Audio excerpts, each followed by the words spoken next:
Tamim al-Dari, who had embraced Islam, he used to be a Christian, embraced Islam, an Arab. He got up and he said, we were in a ship and a huge storm hit us and we were lost until our ship reached an island.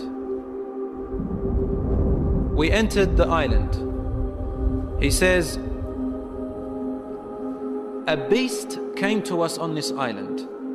It had so much hair on it that we could not tell the front from its back. Which was its head, which was its tail. We don't know. And we said, Waylaki ma anti. Woe to you, what are you? Never seen a creature like you before. And she spoke. The beast said, Ana al-jassasa. They said, Wama al-jassasa? What is this al-jassasa? And then the beast said, Ayyuha al-qawm, people. Intaliqu ila hadha al-rajul fi ad-dayr. Come to this man who is waiting for you in a dayr. A dayr was known in those days as being like a place where people used to worship.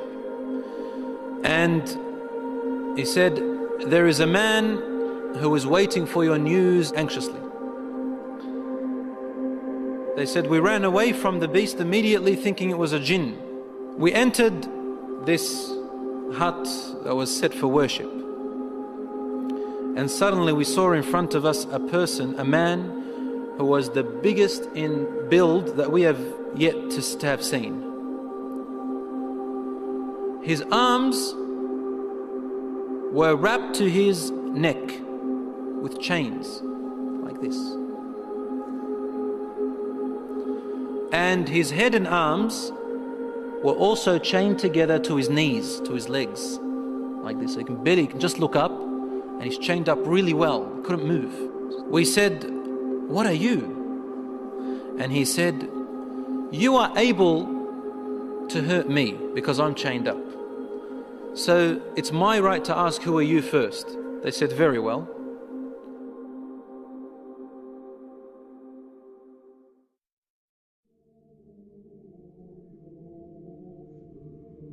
We are people from the Arabs. We set sail in our ship and a storm hit us until we became lost and landed on this island. We came to this island and we found this beast that came to us that had so much hair on it, and it led us to you. They said, we got afraid of this man and we didn't feel safe around him. However, the man said to us, tell me about the palm trees of Baysan. Baysan is a city in Jordan. He wanted to know whether there were palm trees planted in there or not. We said, what do you exactly want to know about Baysan in Jordan? He said, I ask you, are there more palm trees and have they be filled with dates or not yet? They said, yes, it is full of palm trees and full of dates.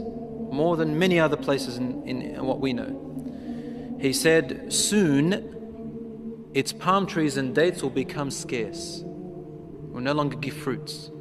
Today, really, in Jordan, dates are scarce now. It used to be in history, abundance. Now listen. He said, now explain to me about Buhayra Tabariyya. You know what Tabariyya is? Which ocean, which sea that is?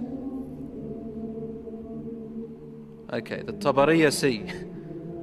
It's also close to Sham. They said, what do you want to know about it? He said, does it have water in it? They said, yes, there's lots of water. He said, soon its water is going to go away. It's not going to exist anymore. And truly today, the water has gone drier than before. Then he asked them, he said, tell me about Zaghar fountain. Zaghar fountain, probably about 3 days journey if you wanted to walk away from Jerusalem, Bayt al-Maqdis, that's where that fountain is. So basically in what we call Israel today. They said, what do you want to know about this fountain? He said, well, is there a large fountain and do people plant a lot of vegetation around it and it gives a lot of water yet? They said, yes, it's got a lot of water and its people plant a lot. Tell me about a prophet who is ummi, who is illiterate, cannot read or write. What has he done? They said he has come out in Mecca and now he lives in Yathrib, in Medina. He asked them, have his people fought him? They said yes. He said, what did he do? They said he was driven out by his own people. But he went to another Arab, the Yathrib people and those who embraced Islam with him, and they obeyed him. This man said to them, really? Has that really happened? They said yes. He said, أَمَا إِنَّ ذَاكَ خَيْرٌ لَهُمْ أَن يُطِيعُوهُ. He said, behold, it is better for those people who obey him to keep on obeying him. He's actually supporting the Prophet ﷺ. وَإِنِّي مُخْبِرُكُمْ عَنِّي. Now I'm going to tell you about myself. إِنِّي أَنَا الْمَسِيحِ. I am Christ. Isa alayhi salam. وَإِنِّي أُوشَكُ أَن يُؤْذَنَ لِي فِي الْخُرُوجِ فَأَخْرُجْ. He said, now very soon, based on the signs you've showed me, I'm going to be given permission to leave and I'm going to come out. فَأَسِيرُ فِي الْأَرْضِ. I will walk throughout the land. فَلَا أَدَعْ قَرْيَةً إِلَّا هَبَطْتُهَا فِي 40 لَيْلَةً. He said, there wouldn't be a village or a city or a place on earth except that I would have reached it. All in 40 days. The whole world in 40 days. غَيْرَ مَكَّةَ وَطِيبَةَ. All except two places, Mecca and Tiba, Medina. فَهُمَا مُحَرَّمَتَانِ عَلَيَّ كِلْتَاهُمَا. He said, they are both forbidden for me to enter. Now when we say he enters, it means he conquers, takes over. He owns it. كُلَّمَا أَرَدْتُ أَنْ أَدْخُلَ وَاحِدٍ. He goes, every time I wanted to come into one of them, an angel will stand guard holding a sword, and he will prevent me from entering Mecca and Medina.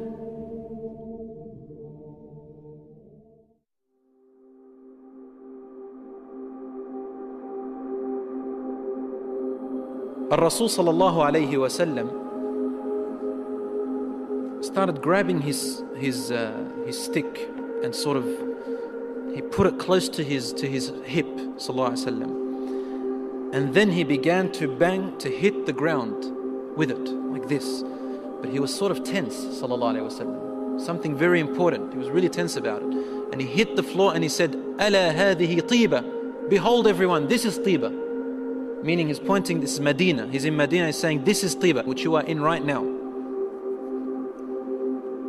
He said, didn't I tell you that this man will come out and not be able to enter this land? They said, yes, Ya Rasulullah, because he had told them a lot about it before. He said, the hadith of Tamim al-Dari, wallahi, amazed me as he told me about him. Because it's the same as what I used to tell you about Mecca and Medina.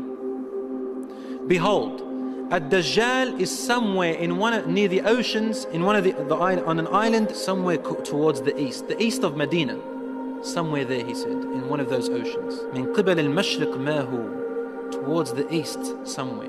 So even the Prophet ﷺ doesn't know exactly where he is, but in that direction. So he's close to the Middle East at the moment. So Allahu A'lam, Dajjal will first arise in Asham, in the Middle East area, which gives a lot of sense that the Jews will be the first to follow him because they are waiting for their Messiah to come. They don't believe that Isa alayhi salam was it, and they don't want to accept Muhammad sallallahu alayhi wa sallam. So they'll be the first to follow Dajjal. They say he is the real Isa. As for the Christians, they believe in the coming of Isa alayhi salam. Because they've mixed up their scriptures, they will think that this is the man. And because he will say, I am Isa, they will ask for him alayhi salam. They will ask for miracles, and he will do these miracles. Some of them won't be convinced. See, afterwards he'll say that I am God. Ana ilahukum. And then they'll say, what proof do you have? He said, only God can raise the dead. He said, okay, what if I raise your parents from the dead? They said, yes, we'll believe your God. So he will be able to get the jinns, the shayateen, to work for him, and he will raise them to become, to look like their parents, and they will speak to them. And so the people, non-Muslim people and the weak Muslims will follow him.